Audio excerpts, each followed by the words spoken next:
Hello everyone, this is Lipi and welcome to my another mini blog. আশা করি তোমরা সবাই খুব ভালো আছো, আমিও খুব ভালো আছি। তোমরা ভাবছো তো এরকম দুজনে মিলে রেডি হয়ে কি বকবক করছে, দুজনে একটু কথা বলছিলাম, কোথায় যাব সেটাই ওকে জিজ্ঞেস করছিলাম। তো নিশ্চয়ই ভাবছো যে কোথায় যাব। তো এখন আমি যাব বাড়ি, আর বাড়ি যাওয়ার জন্য ওর বাবা এসেছিল আমাদেরকে নিতে রাশের 2-4 দিন আগে এরকম। তো আমি দুপুরবেলা আমরা সবাই না খেয়েছিলাম, তো একসাথে আমরা খাওয়া দাওয়া করি, দেন বিকেলবেলা বাড়ির উদ্দেশ্যে রওনা দিই। তো এখানে বাবুর খাওয়া দাওয়া হয়ে গেছে, বাবু একটু খেলাধুলা করছিল, ওকে আর ঘুম পাড়ায়নি, যেহেতু ঘুম পাড়ালে আর উঠতো না। দেখো মা অলরেডি ওকে খেতে দিয়ে দিয়েছে, তো ওকে দেওয়ার পর আমরাও খেয়ে নিয়েছিলাম। আর দেখো এখানে মা গুছিয়ে দিচ্ছে আর মেয়ে শ্বশুরবাড়ি যাবে, মানে কি একটা জিনিস না।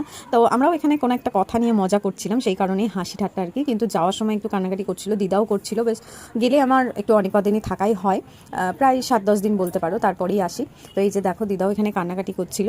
তো অনেক দিন থাকলে কি হয় না, মানে একসাথে থাকতে থাকতে একটা অভ্যেস তৈরি হয়ে যায়, মানুষ তো অভ্যেসের দাস, মানে অভ্যেস থেকে একটু ছাড়া হলেই মায়ার মানুষ এই হয় আর কি। তারপর দেখো আমি এখানে গপুকে প্রণাম করে নিচ্ছিলাম। প্রথমত বলতেই পারো আমি ভুলেই গেছিলাম যে যাওয়ার সময় যে আমার গপুকে একটু প্রণাম করে যায়, কারণ ও সবসময় মানে ওনাকে আমি সবসময় সেবা দিই যখনই যাই। তো সেই কারণে দেখো এখানে ওনাকে প্রণাম করে দেন আমি বেরোচ্ছিলাম। বাপের বাড়ি থেকে যখনই শ্বশুরবাড়ি আসে একটু কান্নাকাটি চলবেই, মানে সেটা 1 বছরের মাথাতেই হোক কি 10 বছরের মাথাতেই হোক, সবার চোখে একটু জল থাকবে। মানে মা মেয়ে আরও যারা আছে দেখবে এরকম একটা ব্যাপার হয়। তুমি যতবারই আসো যতদিনই থাকো সেটা কোনো ম্যাটার করবে না, বাড়ি গেলেই চোখে জল আসবেই। একটা সত্যি কথা বলবো, আমার কিন্তু এবার একটুও মন খারাপ করছিল না, কারণ আমি জানি কদিন পরই রাস, আর রাসে মারা সবাই যাবে। তো সেই কারণে আমার খুব একটা মন খারাপ করেনি। দিদা মায়ের চোখে একটু জল দিয়ে সামান্য একটু জল আমার এসেছিল চোখে, কিন্তু অতটা মন খারাপ করেনি। আর এখানে দেখো আমি কথা বলছিলাম পাড়ার সবার সাথে আর কি, সবার মানে কি পাড়ার বাড়ির সামনে যারা আছে আর কি, মামি বৌদি ওরা সবাই থাকে। মানে আমি যখনই যাই ওদের সাথে আর কি গল্প করি, ওরাও আমাদের বাড়ির সামনে এসে বসে। তো সেই কারণে অনেকটা সময় কাটায়, তাই বাড়ি যাওয়ার সময় ওরা আমার সঙ্গে দেখা করে বা আমিও ওদের সঙ্গে দেখা করি।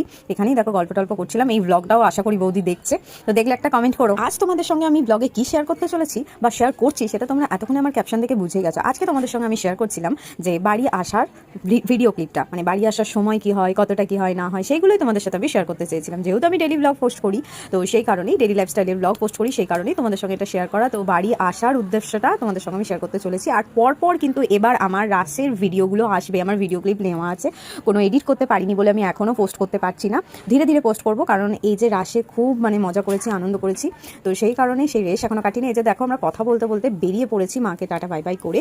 তো এই যাত্রাপথেরটুকু বা আসার মুহূর্তটুকু এইটুকুই তোমাদের সাথে আমি শেয়ার করতে চেয়েছিলাম। তো এর বেশি আর কিছু না। তো ওয়েট করো, দারুণ মিনি ব্লগ আসছে তোমাদের জন্য। যেটা বললাম যে আমি সব ভিডিও ক্লিপ নিয়ে রেখেছি, শুধু এডিট করা বিনে তোমাদের সাথে আমি শেয়ার করতে পারছি না। তো এখন আছি আমরা রাস্তায়, আর আমরা এসেছিলাম শ্রীরামপুর হয়ে, মানে ঘুমটি ক্রস করছিলাম। আর আমি মানে রেল গেট ক্রস করবো, আর গেট পড়বে না, এটা কখনোই হয় না। দেখো এখানে আমরা দাঁড়িয়ে আছি, চলে এসছে আর একটু হলেই বাড়ি। তো চলো আজকের ভিডিওটা এই পর্যন্তই, দেখা হচ্ছে নেক্সট ভিডিওতে। ততক্ষণ পর্যন্ত ভালো থেকো, সুস্থ থেকো। ভিডিওটা ভালো লাগলে অবশ্যই একটা লাইক কমেন্ট করো। আজকের মতো টাটা বাই বাই।